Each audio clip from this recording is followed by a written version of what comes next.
समुद्र में कितने मीटर की गहराई तक खोज करने में सक्षम है समुद्रयान? समुद्रयान पृथ्वी विज्ञान मंत्रालय के तहत भारत का पहला मानव युक्त गहरा समुद्री मिशन है। इसका मकसद मत्स्य 6000 नामक एक मानव युक्त पनडुब्बी का उपयोग करके 6000 मीटर तक समुद्र की गहराई का पता लगाना है। NIOT द्वारा विकसित यह प्रोजेक्ट समुद्री जैव विविधता और गहरे समुद्र के खनिजों का अध्ययन करेगा, जिससे ब्लू इकोनॉमी के विकास में मदद मिलेगी। भारत को मध्य हिंद महासागर बेसिन में 75,000 वर्ग किलोमीटर के क्षेत्र में कोबाल्ट और निकल जैसी कीमती धातुओं की खोज करने का अधिकार है। इसलिए समुद्रयान टिकाऊ समुद्री संसाधन विकास की दिशा में एक अहम कदम है। भारत का समुद्रयान प्रोजेक्ट देश का पहला मानव युक्त गहरा समुद्री मिशन है।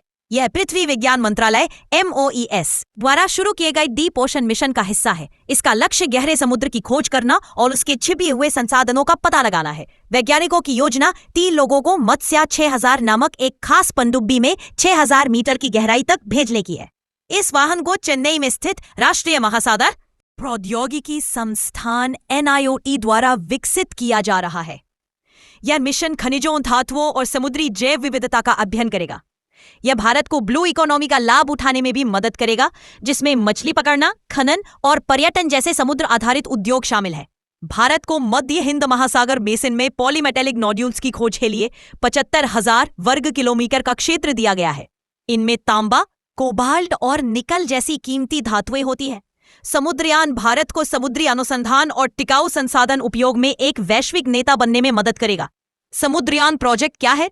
समुद्रयान प्रोजेक्ट भारत का पहला मानव युक्त गहरा समुद्री मिशन है। इसका मुख्य मकसद मत्स्य 6000 नामक एक विशेष पनडुब्बी वाहन में 3 लोगों को समुद्र में 6000 मीटर लगभग 3.7 मील की गहराई तक भेजना है। यह डीप ओशन मिशन नामक एक बड़ी पहल का हिस्सा है।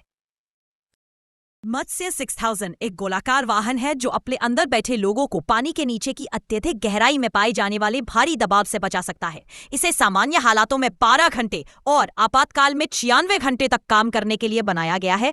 इस मिशन का मकसद सिर्फ भारत की तकनीकी क्षमता को साबित करना नहीं है। वैज्ञानिक इस पनडुब्बी का उपयोग समुद्र की गहराई का अध्ययन करने के लिए करेंगे। इसमें समुद्री जीवन और खनिज जैसे मूल्यवान गैर जीवित संसाधन, उदाहरण के लिए पॉलीमेटेलिक मैंगनीज नोड्यूल शामिल है, जो देश की अर्थव्यवस्था के लिए जरूरी हो सकते हैं। इस प्रोजेक्ट का लक्ष्य भारत की ब्लू इकोनॉमी को बढ़ावा देना है। साथ ही यह भारत को उन चुनिंदा देशों के समूह में शामिल करेगा जो इस उन्नत गहरे समुद्री खोज तकनीक का उपयोग कर रहे हैं। भारत समुद्रयान कब लॉन्च करेगा? समुद्रयान मिशन को 2026 के अंत तक लॉन्च करने की योजना है। अधिकारियों ने इस समय सीमा का उल्लेख किया है। यह बड़े डीप ओशन मिशन का हिस्सा है जो 2021 से 2026 तक चल रहा है। यह प्रोजेक्ट एक चरणबद्ध प्रक्रिया है। अंतिम मानव युक्त गहरे समुद्र की खोज से पहले अगले कुछ सालों में पनडुब्बी मत्स्य 6000 के कई टेस्ट और ट्रायल किए जाएंगे। इन टेस्ट के सफल समापन के बाद भारत इस गहरे समुद्री तकनीक वाले चुनिंदा देशों के समूह में शामिल हो जाएगा। समुद्रयान प्रोजेक्ट के मुख्य उद्देश्य क्या है? समुद्रयान प्रोजेक्ट भारत के गहरे समुद्री खोज के लिए एक रोमांचक नया मिशन है।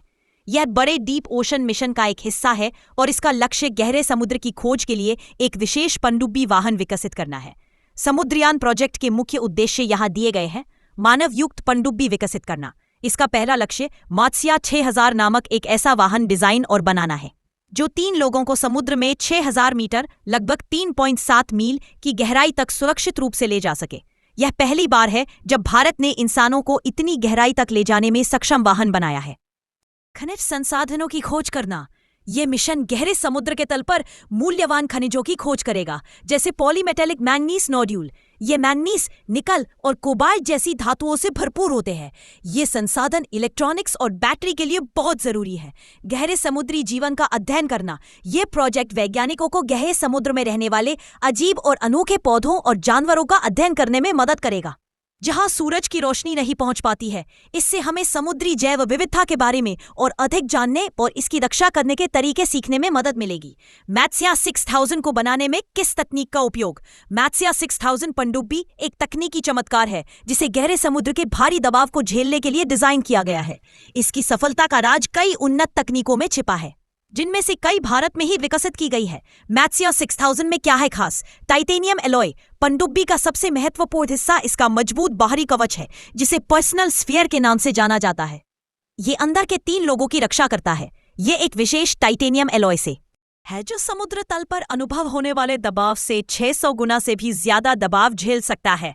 भारतीय अंतरिक्ष अनुसंधान संगठन इसरो ने इस स्फीयर को बनाने में अहम भूमिका निभाई। यह भारत के विज्ञान और प्रौद्योगिकी समुदाय के विभिन्न हिस्सों के बीच सहयोग को दर्शाता है।